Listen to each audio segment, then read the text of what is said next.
ஆசீர்.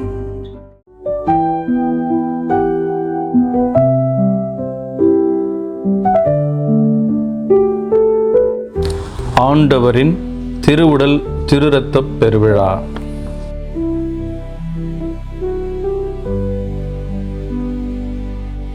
கடவுளை போற்றி திருவிருந்து கிண்ணத்திலிருந்து பருகுகிறோமே, அது கிறிஸ்துவின் இரத்தத்தில் பங்கு கொள்ளுதல் அல்லவா? அப்பத்தை பிட்டு உண்ணுகிறோமே, அது கிறிஸ்துவின் உடலில் பங்கு கொள்ளுதல் அல்லவா? அப்பம் ஒன்றே, ஆதலால் நாம் பலராயினும் ஒரே உடலாய் இருக்கிறோம்.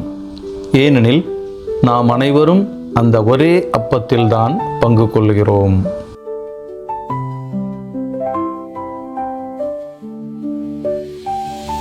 நற்கருணைக்கு சாட்சிகளாம் கிறிஸ்துவில் எனது அருமை அருளாசீர் ஊடக நண்பர்களே, இறைமகன் இயேசு தனது பிரசன்னத்தை நமது மத்தியில் விட்டு செல்ல தனது உடலையும் தனது இரத்தத்தையும் கருவியாக பயன்படுத்தினார். இந்த இரண்டு அடையாளங்களும், அதாவது அவரது உடலும் இரத்தமும் எவ்வாறு இறை பிரசன்னத்தின் அடையாளங்களாக இருக்கின்றன என்பதை பற்றி இன்று சற்று ஆழமாக சிந்திப்போம். முதலாவதாக உடல். உடலின் தன்மைகள். முதலாவது, உடல் ஒரு மனிதனுக்கு இருப்புத்தன்மையை வழங்குகின்றது. ஆன்ம அளவில் உள்ள இருப்புத்தன்மையை உணராத எந்த மனிதரும் அளவிலான இருப்புத்தன்மையை உணர முடியாது. யாரெல்லாம் தனது உடல் இருப்புத்தன்மைக்கு அதிக அழுத்தம் கொடுத்து வாழ்கின்றார்களோ அவர்கள் எல்லோரும் தம் வாழ்வையும் பிறர் வாழ்வையும் நரகமாக்கிக் கொள்கின்றார்கள். இரண்டாவது, உடல் ஒரு மனிதருக்கு அடையாளத்தை வழங்குகிறது. உடலின் அங்கங்களை கொண்டே ஒரு மனிதர் அடையாளம் காணப்படுகின்றார். இயேசுவின் உடலை உண்ணும் நாம் கிறிஸ்தவர்கள் என்று வெளி அடையாளங்களால் அறிந்து கொள்ளப்படுவதோடு, கிறிஸ்தவர்களின் உண்மையான அடையாளமான அன்பை வாழ்வாக்க தேவையான ஆற்றலையும் வல்லமையையும் அது தருகின்றது. மூன்றாவது, உடல் என்பது பல்வேறு செயல்பாடுகளை கொண்ட உறுப்புக்களை தன்னகத்தை கொண்டது. வெவ்வேறு உறுப்புக்கள் ஒரே உடலாக ஒருங்கிணைந்து செயல்பட உதவுகின்றன. இயேசுவின் உடலை நாம் உண்ணும் பொழுது நமது ஒருங்கிணைக்கும் தன்மை பல மடங்கு அதிகரிக்கின்றது என்பதுதான் உண்மை. அது எப்படி? 1. நமது வாழ்வின் பல்வேறு அங்கங்களாக இருக்கும் பலங்கள், பலகீனங்கள், நிறைகள், குறைகள், கசப்பான அனுபவங்கள், கனிவான நிகழ்வுகள் ஆகியவற்றை ஒருங்கிணைத்து முழுமையை நோக்கி நம்மால் கொண்டு செல்ல முடிகின்றது. 2. வெவ்வேறு திறமைகளை கொண்டவர்களை போட்டியாளர்களாக கருதாமல் அவர்களோடு இணைந்து வாழ கற்றுக் கொடுக்கின்றது. இதையே 2ஆம் வாசகத்தில் பவுலடிகளார் அப்பம் ஒன்றே, ஆகவே நாம் பலராயினும் ஒரே உடலாய் இருக்கின்றோம், ஏனெனில் நாம் அனைவரும் அதே அப்பத்தில்தான் பங்கு கொள்கிறோம் என்று கூறுகின்றார். 2வது, இரத்தம். குருதியே உயிர் என்பது யூத நம்பிக்கை மட்டுமல்லாமல் அது நம்முடைய நம்பிக்கையாகவும் இருக்கின்றது. எனவேதான் இரத்த தானம் உயிர்தானம் என்று சொல்லுவார்கள். இயேசு தனது இரத்தத்தை நமக்காக வழங்குவதன் வழியாக அவர் நம்முடைய ஆன்ம வாழ்வின் உயிராகவும் ஆதாரமாகவும் இருக்கின்றார் என்ற செய்தி இங்கு வெளிப்படுத்தப்படுகின்றது. அடுத்ததாக, இரத்தம் என்பது நமது உடல் அணுக்களுக்கு தேவையான ஹார்மோன்கள், ஊட்டச்சத்து, பிராணவாயு ஆகியவற்றை சுமந்து செல்கிறது.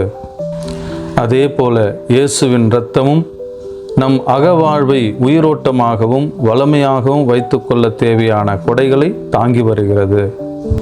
இறுதியாக, இரத்தம் உடலின் அழுக்குகளை கழுவி தூய்மைப்படுத்துகின்றது. அதாவது, இரத்தத்தில் சேகரிக்கப்படும் கரிய நில வாயுவை எடுத்துவிட்டு பிராணவாயுவை வழங்கி செல்களை புதுப்பிக்கின்றது. இயேசுவின் இரத்தம் நம் ஆன்மாவில் படிந்துள்ள கரைகளை நீக்குவதோடு இறைவனின் கொடைகளை நமக்கு வழங்கி நாம் புத்துணர்வோடும் உயிராற்றலோடும் புதிய மனிதர்களாக வாழ நமக்கு உதவுகின்றது.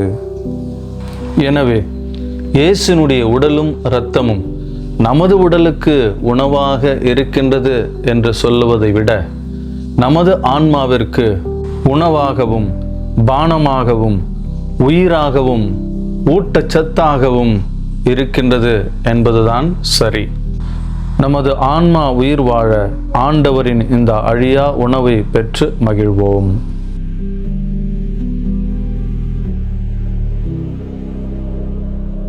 எங்கள் அழியா வாழ்வின் நங்கூரமாக இருக்கும் நற்கருணை நாதரே, போற்றுகிறோம், உம்மை புகழ்கிறோம், உம்மை வாழ்த்துகிறோம், உம்மை வணங்குகிறோம், உம்மை ஆராதிக்கின்றோம். கிறிஸ்துவின் ஆன்மாவே என்னை புனிதமாக்கும், கிறிஸ்துவின் திருவுடலே என்னை மீட்டருளும், கிறிஸ்துவின் திருரத்தமே எனக்கு எழுச்சியூட்டும், கிறிஸ்துவின் விழாவின் தண்ணீரே என்னை கழுவிவிடும், கிறிஸ்துவின் பாடுகளே என்னை தேற்றிடுமே. ஓ நல்ல இயேசுவே, எனக்கு செவிசாயும், திரு காயங்களுள் என்னை மறைத்தருளும், இடமிருந்து என்னை பிரிய விடாதேயும், தீய பகைவரிடமிருந்து என்னை காத்தருளும், எனது இறப்பின் வேளையில் என்னை அழைத்தருளும், உம்மிடம் வர எனக்கு கட்டளையிட்டருளும், புனிதர்களோடு எக்காலமும் உம்மை புகழச் செய்யும்.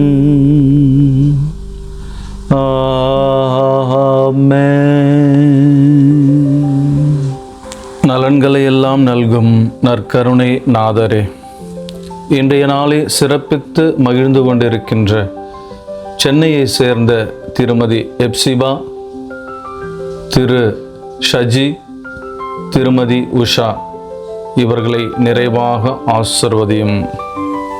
அன்பு ஆண்டவரே, உம்மையே நம்பி வாழ்ந்து கொண்டிருக்கின்ற இந்த குடும்பத்தாரை உமது அற்புதமான அதிசயமான புதுமைகளை செய்கின்ற வல்லமையை, நல்வாழ்வை, ஆசீர்வாதத்தை வழங்குகின்ற இந்த திருக்கரங்களிலே ஒப்பு கொடுத்து ஜெபிக்கின்றோம். ஆண்டவரே, உமது கரங்களிலே இந்த குடும்பத்தை ஒவ்வொரு நாளும் தாங்கி வழிநடத்தியறல நாங்கள் மன்றாடுகிறோம்.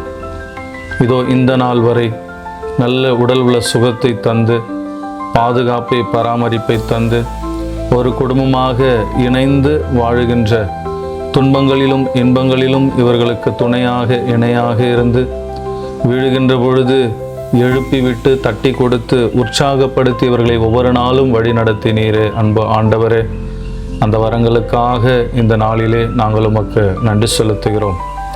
அன்பு ஆண்டவரே, உமது திருவுடல் திருரத்த பெருவிழாவை கொண்டாடுகின்ற இந்த நல்ல நாளிலே இந்த குடும்பத்தை மிகவும் சிறப்பாக ஆசீர்வதித்து வழிநடத்திட நாங்கள் ஜெபிக்கிறோம், மன்றாடுகிறோம்.